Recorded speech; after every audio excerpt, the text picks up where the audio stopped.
It's 8:30. Good morning. I'm Ian Crouch with Hunter News. The owners of 3 adjoining homes at Killaburn Bay near Toronto are counting the cost of a devastating fire overnight. Firefighters were called to Ridge Road late yesterday afternoon to find a 2-level home well alight. The fire was so intense it spread to the homes next door, causing 50% fire damage to one and minor damage to the other. 12 fire trucks were called to the incident, with crews remaining on scene until 11 o'clock. No one was injured. The exact cause of the blaze is yet to be determined, but police say it was not suspicious. Residents of Stanford, Merthyr and Buchanan are being told to remain vigilant as fire crews work to contain a large bushfire. The blaze, which started from a fatal car crash on Leggett's Drive at Pelham yesterday morning, is now at advice level after tearing through more than 200 hectares. Neil Mutton from the RFS has told NBN News it was an extraordinary chain of events. It's a shocking thing that's happened, and it just shows how quick it's dry and fire can spread from something that you wouldn't normally expect to have this happen from, but that's it, and we'll just have to deal with what we've got and soldier on. Hot and windy conditions are expected again today, prompting the RFS to declare a total fire ban. Leggett's Drive remains closed between Whitebridge Road and Neath Street. Hunter Public School teachers will take part in mass meetings tomorrow morning to discuss progress on a new award. They'll gather at 20 locations across the region at 8:45 to watch a 30-minute broadcast, with time being allocated afterwards for questions and debate. Schools will operate as usual, with students to be supervised while the meetings take place. Figures showing almost 70 jobs have been cut from the public sector in Newcastle are being added to concerns over the government's plans for local Centrelink offices.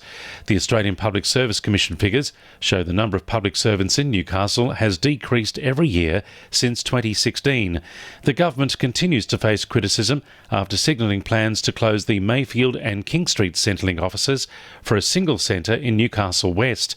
Shortland MP Pat Conroy says the cuts have a direct impact on the quality of the services offered. One of the big complaints is people trying to access Centrelink or Medicare not being able to talk to a human, being told you have to do that online or ring up a phone line where it's very confusing and you have to wait hours to get an answer sometimes. So what these job cuts are doing are undermining vital services such as Centrelink, pension payments, youth allowance and Medicare.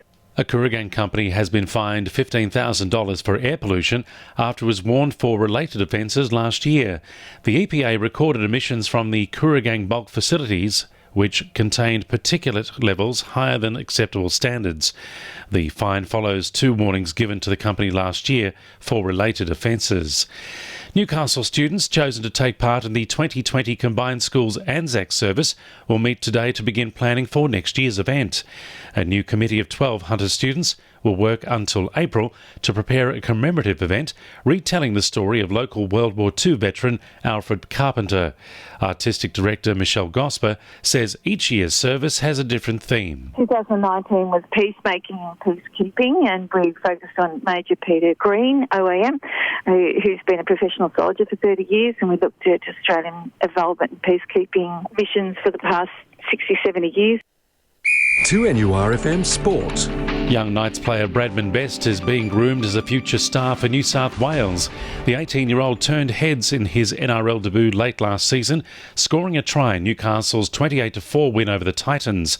He'll join Mitchell Pearce, David Clemmer, Daniel Safiti and fellow young guns Mitch Black and Jonah Pazay for a Blues training camp later this month, and says he's relishing his opportunities at the Knights. I didn't really have my best season, but I ended up playing a few good games in the back end there, and I was lucky enough to debut, and it was a dream come true. Jets captain Nigel Bogard is in doubt to make his return this Sunday against Adelaide after his groin injury flared up again at training.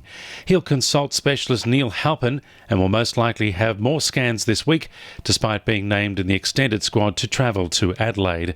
And Newcastle Mayor In Her Time has arrived safely in Hong Kong ahead of Sunday's $3 million World Turf Championships.